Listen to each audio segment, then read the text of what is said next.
ದರ್ಜಿ ಕೆಲಸದ ಗುಲಾಮರು.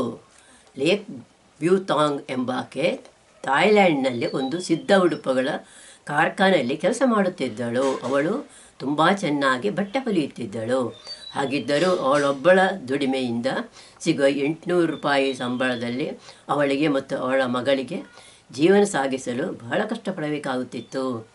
ಮೇ 1992ರಲ್ಲಿ ಒಬ್ಬ ಮಹಿಳೆ ಅವಳ ಬಳಿ ಬಂದು ಹೇಳಿದಳು, ಇಲ್ಲಿ ನಾವು ಒಂದು ವರ್ಷದಲ್ಲಿ ಸಂಪಾದಿಸುವ ಹಣವನ್ನು ಅಮೇರಿಕಾದಲ್ಲಿ ಒಂದು ತಿಂಗಳಲ್ಲಿ ಸಂಪಾದಿಸಬಹುದು. ಈ ಸಮಾಚಾರವನ್ನು ಕೇಳಿ ಲೇಖಿಗೆ ತಾನು ಅಲ್ಲಿಗೆ ಹೋಗಿ ಕೆಲಸ ಮಾಡಿ ಶ್ರೀಮಂತಳಾಗಬಹುದು ಮತ್ತು ಇಲ್ಲಿರುವ ತನ್ನ ಕುಟುಂಬದವರನ್ನು ಸುಲಭದಲ್ಲಿ ಸಲಹಬಹುದು ಎಂಬ ಆಲೋಚನೆ ಆಯಿತು. ಆ ಮಹಿಳೆ ಹೇಳಿದಳು, ನೀನು ಸಂಚಾಯಿ ಎಂಬಾತನನ್ನು ಭೇಟಿಯಾಗು, ಅವನಿಗೆ ಅಲ್ಲಿನ ವಿಷಯವೆಲ್ಲ ತಿಳಿದಿದೆ. ಕ್ಯಾಲಿಫೋರ್ನಿಯಾದ ಲಾಸ್ ಏಂಜಲಸ್ಸಿನ ಬಳಿ ಇರುವ ಎಲ್ ಮೊಂಟೆ ಎಂಬಲ್ಲಿರುವ ಒಂದು ಸಿದ್ಧ ಉಡುಪುಗಳನ್ನು ತಯಾರಿಸುವ ಕಾರ್ಖಾನೆಯನ್ನು ಈ ಸಂಚಾಯಿ ಎಂಬಾತ ಬಹಳ ಹೊಗಳುತ್ತಿದ್ದ ಮತ್ತು ಇಲ್ಲಿನ ಕೆಲಸಗಾರರನ್ನು ಅಲ್ಲಿಗೆ ಹೋಗುವಂತೆ ಒತ್ತಾಯಿಸುತ್ತಿದ್ದ.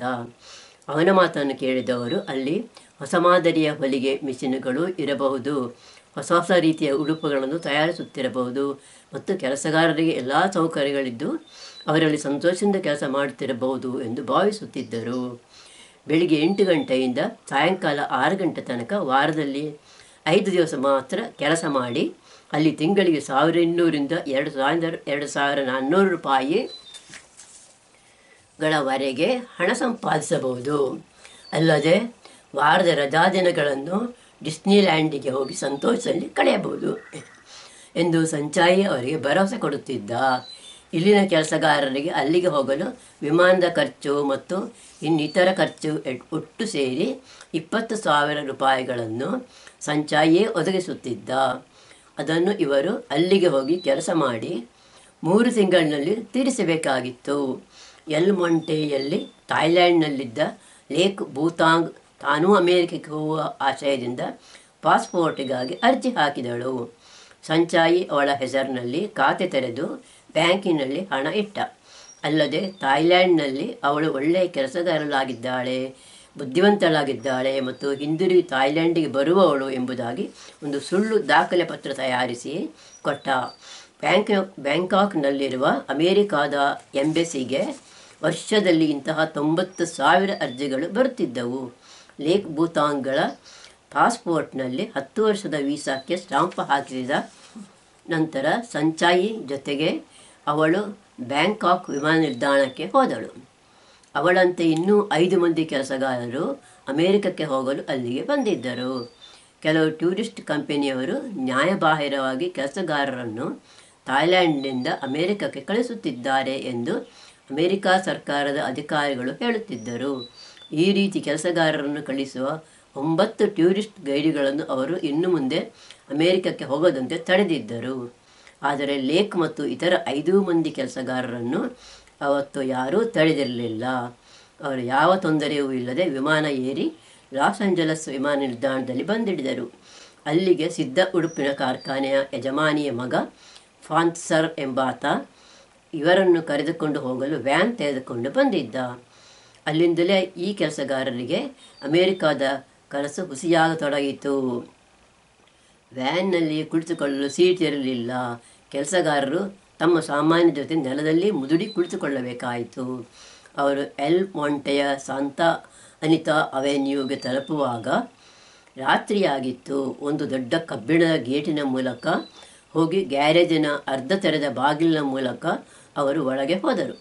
60 ವಯಸ್ಸಿನ ಒಬ್ಬ ಹೆಂಗಸು ಅವರನ್ನು ಎದುರುಗೊಂಡು, ನಾನು ನಿಮ್ಮ ಅತ್ತೆ, ನೀವು ಇಲ್ಲಿ ಹೆಚ್ಚು ಮಾತಾಡಬಾರದು, ಯಾರೊಂದಿಗೂ ಸ್ನೇಹ ಬೆಳೆಸಬಾರದು, ಪ್ರಶ್ನೆ ಕೇಳಬಾರದು ಎಂದು ಹೇಳಿ ಅವರ ಬಳಿ ಇದ್ದ ಪಾಸ್ಪೋರ್ಟು, ಟಿಕೆಟು, ಹಣ ಮೊದಲಾದವನ್ನೆಲ್ಲ ತೆಗೆದುಕೊಂಡು ತನ್ನ ಬಳಿ ಇರಿಸಿಕೊಂಡಳು.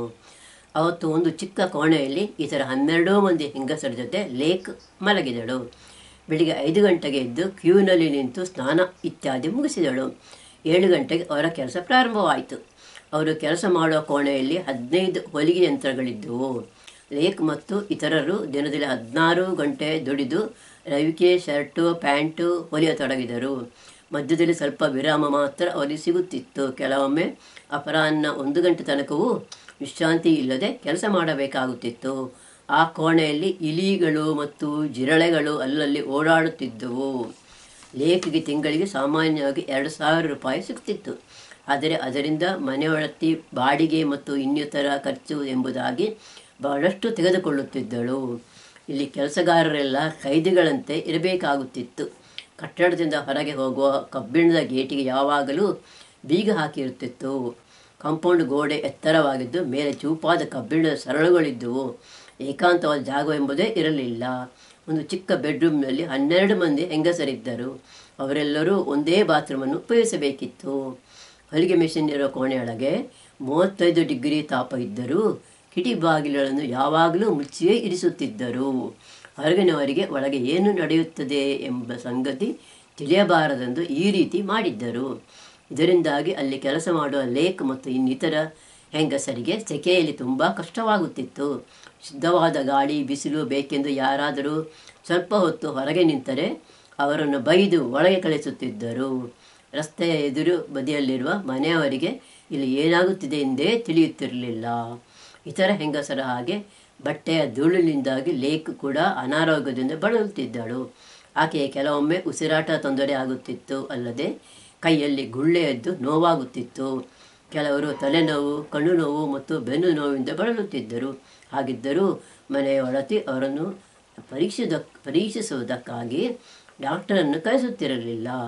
ಔಷಧಿ ಕೇಳಿದರೆ ಥಾಯ್ಲೆಂಡಿನ ನಿಮ್ಮ ಸಂಬಂಧಿಕರಿಗೆ ಬರೆದು ತರಿಸಿ ಎಂದು ಹೇಳುತ್ತಿದ್ದಳು. ಬಿಡುಗಡೆ 1991ರಲ್ಲಿ ಥಾಯ್ಲೆಂಡ್ನಲ್ಲಿ ವಿಶೇಷ ಅಧಿಕಾರಿಯಾಗಿದ್ದ ಫಿಲಿಪ್ ಬಾನ್ನರ್ ಎಂಬಾತನಿಗೆ ಥಾಯ್ಲೆಂಡಿನಿಂದ ಕೆಲಸಗಾರರನ್ನು ಕಾನೂನುಬಾಹಿರವಾಗಿ ಹೊಲಿಗೆ ಕಾರ್ಖಾನೆಯೊಂದಕ್ಕೆ ಕಳ್ಳತನದಿಂದ ಕರೆದೊಯ್ದಿದ್ದಾರೆ ಎಂಬ ವಿಷಯ ಗೊತ್ತಾಗಿತ್ತು. ಆದರೆ ಅವರನ್ನು ಯಾವ ಕಾರ್ಖಾನೆಗೆ ಕರೆದುಕೊಂಡು ಬಂದಿದ್ದರೆಂಬ ವಿಷಯದಲ್ಲಿ ಆತನಿಗೆ ಸರಿಯಾದ ಮಾಹಿತಿ ದೊರೆತಿರಲಿಲ್ಲ. ಕೆಲವು ಸಮಯದ ಬಳಿಕ ಅಲ್ಲಿಂದ ತಪ್ಪಿಸಿಕೊಂಡು ಹೋದ ಒಬ್ಬ ಕೆಲಸಗಾರನ ಹೇಳಿಕೆಯ ಆಧಾರದ ಮೇಲೆ ಕಾರ್ಖಾನೆಯ ವಿಳಾಸ ಮತ್ತು ಅಲ್ಲಿಯ ಅವ್ಯವಸ್ಥೆಯನ್ನು ಒಂದು ಪತ್ರಿಕೆಯಲ್ಲಿ ಪ್ರಕಟಿಸಿದ್ದರು. ಇನ್ನೊಬ್ಬ ಅಧಿಕಾರಿ ಇದನ್ನು ತಿಳಿದು ಅಲ್ಲಿ ಹೋಗಿ ಪರಿಶೀಲಿಸಿ ವರದಿಯನ್ನು ಮಾಡಿದ್ದ. ಆದರೆ ಅವನ ವರದಿಗೆ ಯಾರೂ ಬೆಲೆ ಕೊಟ್ಟಿರಲಿಲ್ಲ. ಹೀಗಿರಲು ಎಲ್ ಮೊಂಟೆಯಲ್ಲಿ ಕೆಲಸ ಮಾಡುತ್ತಿದ್ದ ಕೆಲವು ಕೆಲಸಗಾರರು ಅಲ್ಲಿಂದ ತಪ್ಪಿಸಿಕೊಂಡು ಹೋಗಬೇಕೆಂದು ಆಲೋಚಿಸಿದರು. ಇಬ್ಬರು ಯುವತಿಯರು ಏರ್ ಕಂಡೀಷನ್ ಇರಿಸಿದ್ದ ಕಿಂಡಿಯ ಮೂಲಕ ತೆವಳುತ್ತಾ ಹೊರಗೆ ಹೋಗಿ ಅಲ್ಲಿಂದ ಕೋಟೆಯನ್ನು ಹತ್ತಿ ಕೆಳಕ್ಕೆ ಹಾರಿ ಹಾಲಿವುಡ್ಡಿನ ಉತ್ತರ ಭಾಗದಲ್ಲಿರುವ ಒಂದು ಬೌದ್ಧ ದೇವಾಲಯಕ್ಕೆ ಹೋಗಿ ಸೇರಿದರು. ಇವರಂತೆ ಇನ್ನೂ ಕೆಲವು ಮಂದಿ ಈ ರೀತಿ ತಪ್ಪಿಸಿಕೊಂಡು ಹೋದರು.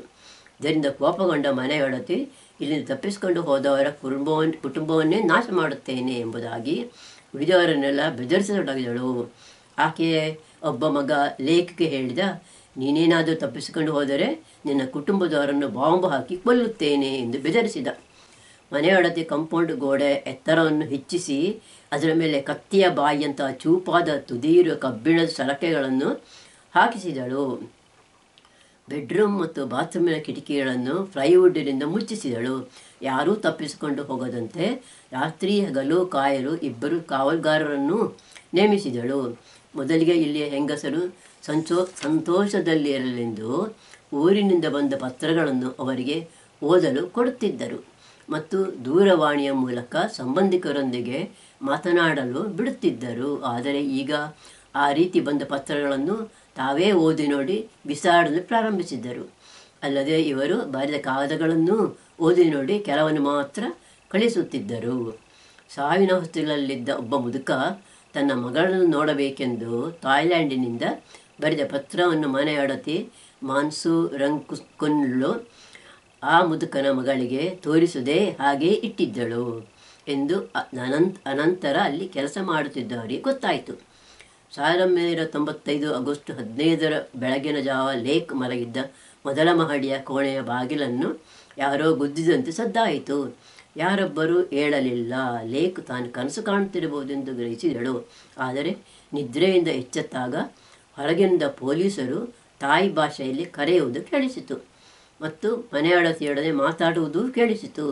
ಲೇಖಿ ಇದನ್ನು ಕೇಳಿ ಆಶ್ಚರ್ಯವೂ ಕುತೂಹಲವೂ ಉಂಟಾಯಿತು. ಇಷ್ಟು ವರ್ಷಗಳಿಂದ ತಾನು ಪಡಿಸಿದ ಕಷ್ಟದಿಂದ ಇನ್ನೂ ಪಾರಾಗಬಹುದೇನೋ ಎಂದು ಆಕೆ ಆಲೋಚಿಸಿದಳು. ಅಲ್ಲಿಂದ ತಪ್ಪಿಸಿಕೊಂಡು ಹೋದ ಒಬ್ಬ ಹೆಂಗಸಿನ ಮೂಲಕ ಈ ಮನೆಯೊಡತಿಯ ವಿಚಾರ ಹೊರಬಿದ್ದಿತ್ತು. ಇಲ್ಲಿನ ವಿಷಯವನ್ನೆಲ್ಲ ಆಕೆ ಒಬ್ಬ ವಕೀಲನಿಗೆ ತಿಳಿಸಿದ್ದಳು ಮತ್ತು ಆತ ಇದನ್ನು ಸಂಬಂಧಪಟ್ಟ ಅಧಿಕಾರಿಗೆ ತಿಳಿಸಿದ್ದ. ಸಾಕ್ಷಿ ಸಿಕ್ಕಿರುವುದರಿಂದ ಪೊಲೀಸರು ಈ ಕಾರ್ಖಾನೆಯ ಮೇಲೆ ದಾಳಿ ನಡೆಸಿದ್ದರು. ಕ್ಯಾಲಿಫೋರ್ನಿಯಾ ಕೂಲಿಕಾರರ ಸಂಘದ ಅಧಿಕಾರಿಗಳಿಗೆ ಮತ್ತು ಎಲ್ ಮೊಂಟೆ ಪೊಲೀಸರಿಗೆ ಅಮೇರಿಕಾದಲ್ಲಿ ಪ್ರಸಿದ್ಧಿ ಪಡೆದಿರುವ ಕಂಪೆನಿಗಳ ಸಾವಿರಾರು ಬಟ್ಟೆಗಳ ಸಂಗ್ರಹ ಇಲ್ಲಿ ದೊರೆಯಿತು.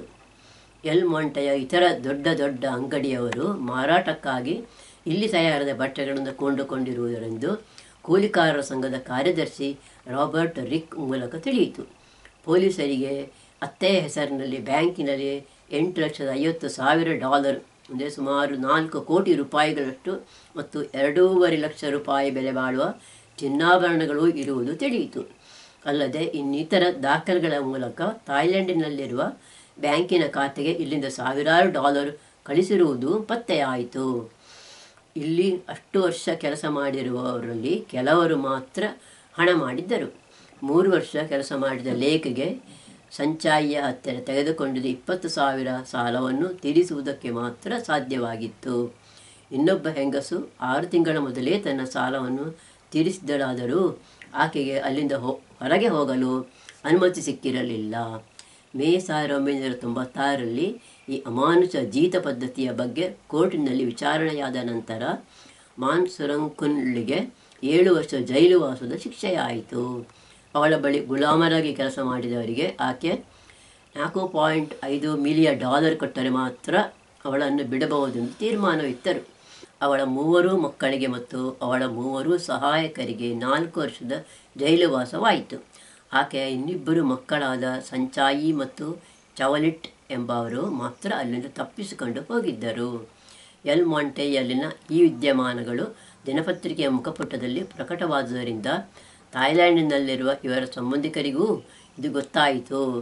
ಈ ಎಲ್ ಮೊಂಟೆ ಗುಲಾಮಗಿರಿಯಿಂದ ರಕ್ಷಿಸಲ್ಪಟ್ಟ ಕೂಲಿಕಾರರಲ್ಲಿ ಬಹಳ ಮಂದಿ ಅಮೆರಿಕದಲ್ಲೇ ಉಳಿದರು.